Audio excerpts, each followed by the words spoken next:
Hello students, hope you all are well. आज हम NCERT की साइंस का फर्स्ट चैप्टर पढ़ेंगे which is chemical reactions and equations. What do you mean by chemical reactions? क्या आज आपने आज से पहले सुना है कभी केमिकल रिएक्शंस के बारे में, या आपने कभी देखा है, अपने आसपास ऑब्जर्व किया है?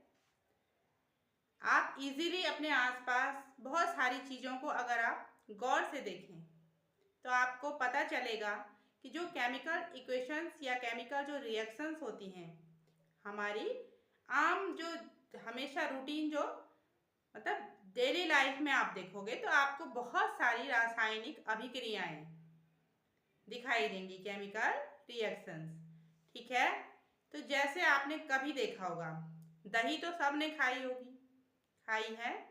दूध का दही में बदलना एक केमिकल रिएक्शन है, एक रासायनिक अभिक्रिया है। लोहे का जंग लगना, ये भी क्या है? केमिकल प्रोसेस है।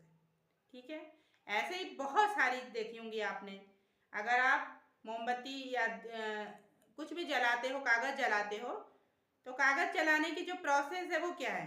कागज़ को जलाया आपने, वो जल के जो राख बच गई उसकी प्रॉपर्टी बिल्कुल अलग है। उसको जलने में जो गैस निकली है कार्बन डाइऑक्साइड, तो वह भी एक केमिकल इक्वेशन यानी केमिकल रिएक्शन है। ऐसे ही आपने कभी देखा होगा कि फलों का सड़ना, और जैसे हमारे शरीर में जो भोजन पचता है तो वो भी केमिकल प्रोसेस होती है पूरी। ठीक है, तो ये सारी चीज़ें आप अपनी डे बाय डे की लाइफ में आप ऑब्जर्व कर सकते हो। ये तो हो गई हमारे आसपास की जो भी चीज़ें हैं। आज से पहले क्या आपने कभी ऐसा सोचा था कि ये सारी जो हम जिन चीज़ों को छोटी छोटी बातें समझते हैं वो क्या हैं? सारी की सारी केमिकल रिएक्शंस होती हैं। ठीक है, these all are chemical reactions. अब जरा हम अगर लेबोरेटरी में कुछ एक्सपेरिमेंट करते हैं, इसके लिए हम क्या करेंगे?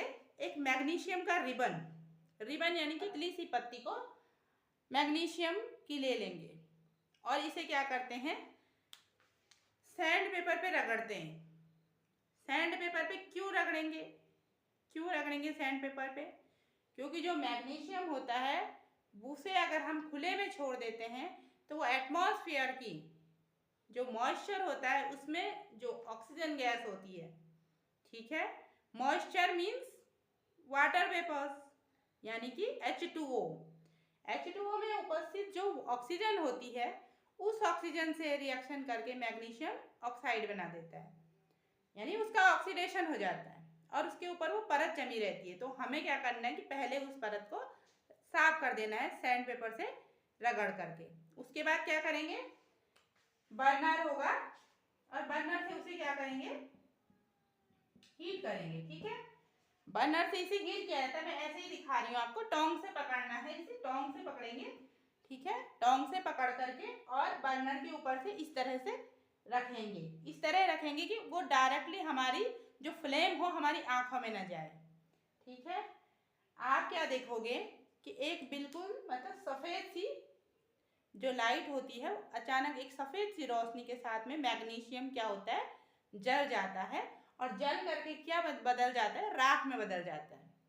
ठीक है, तो जो उस राख को हम इकट्ठा कर लेंगे वो राख ही क्या है? आपके पास जो है वो मैग्नीशियम ऑक्साइड है।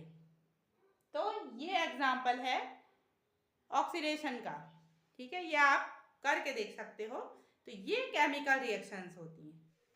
एक अगला एग्जाम्पल है कि हम क्या करेंगे? कॉनिकल फ्लास्क लेंगे। ठीक है, कॉनिकल फ्लास्क इस टाइप का एक फ्लास्क है, कॉनिकल फ्लास्क।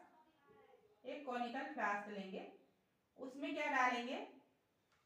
जिंक के ग्रेन्यूल्स डालते हैं। यहाँ पर इसमें डाइल्यूट HCl डालते हैं। यह है जिंक ग्रेन्यूल्स, यह है HCl डाइल्यूट HCl है। जब इन दोनों की रिएक्शंस होती है, इसे ऊपर से बंद कर देते हैं कॉर्क से, ताकि जो गैस बने वो अंदर ही रहे, बाहर न जाए। जब इन दोनों के रिएक्शन से जो प्रोडक्ट बनेगा वो कोनिकल फ्लास्क के ही अंदर रहेगा, इसलिए इसे बंद कर दिया जाता है। इन दोनों को जब मिलाते हैं जिंक के ग्रेन्यूल्स में HCl डाला जाता है, डाइल्यूट HCl, तो क्या होता है, एक रिएक्शन होती है केमिकल रिएक्शन, और हम देखते हैं कि इस सॉल्यूशन में कुछ बुलबुले जैसे उठ रहे हैं। ठीक है, बुलबुले उठते हैं तो वो बुलबुले क्या होते हैं, हाइड्रोजन गैस होते हैं, हाइड्रोजन। ठीक है, तो यहाँ पर हाइड्रोजन गैस बन रही है, इन दोनों की केमिकल रिएक्शन से यहाँ पर हाइड्रोजन गैस बनती है।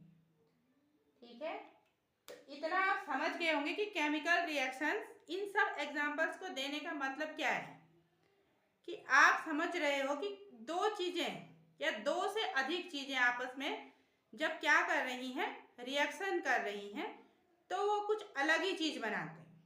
ठीक है, रिएक्टेंट्स जो मतलब पहले जो चीज़ें आपस में रिएक्शन कर रही थी उन्हें रिएक्टेंट कह रहे हैं, और जो फाइनल जो प्रोडक्ट बन रहा है तो दोनों में अंतर है।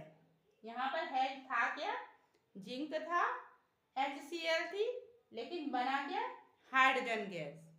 ठीक है, और जिंक क्लोराइड बन जाएगा, तो दो अलग अलग चीज़ें बन जाती हैं, ये फाइनल प्रोडक्ट्स हैं। तो इसी प्रकार की जितनी भी रिएक्शंस होती हैं वो सारे एग्जाम्पल हैं केमिकल रिएक्शन के। ठीक है, तो इतना तो आपको समझ में आ रहा होगा कि मैं क्या समझा रही हूँ। आप अपने आसपास ऑब्जर्व करोगे।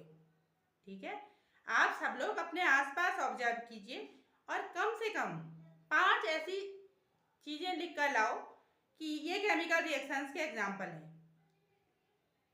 आपको खुद ऑब्जर्व करना है।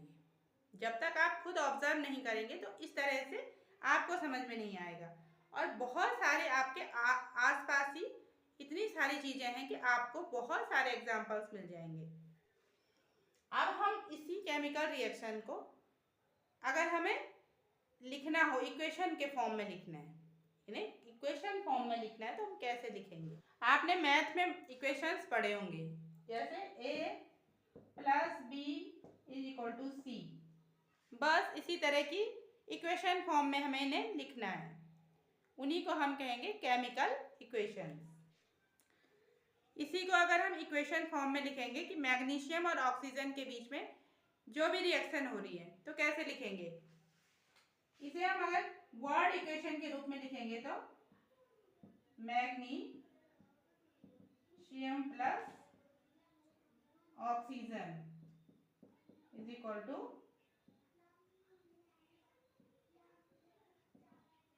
मैग्नीशियम ऑक्साइड, ये होगी वर्ड इक्वेशन। अब इसे केमिकल इक्वेशन के रूप में लिखेंगे तो मैग्नीशियम का जो फॉर्मूला होता है Mg प्लस मॉलिक्यूलर जो फॉर्मूला है O2 = MgO। ठीक है, Mg + O2 = MgO।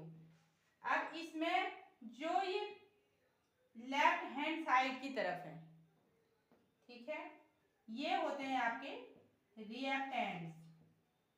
रिएक्टेंट, और ये होते हैं आपके प्रोडक्ट।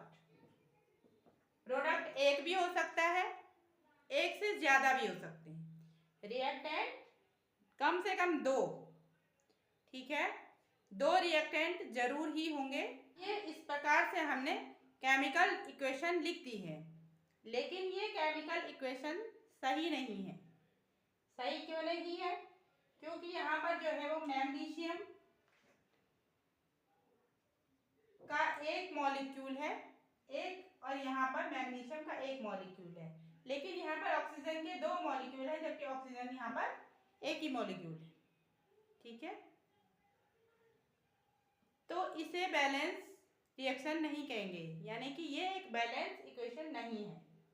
केमिकल इक्वेशंस को बैलेंस करना हम नेक्स्ट क्लास में पढ़ेंगे।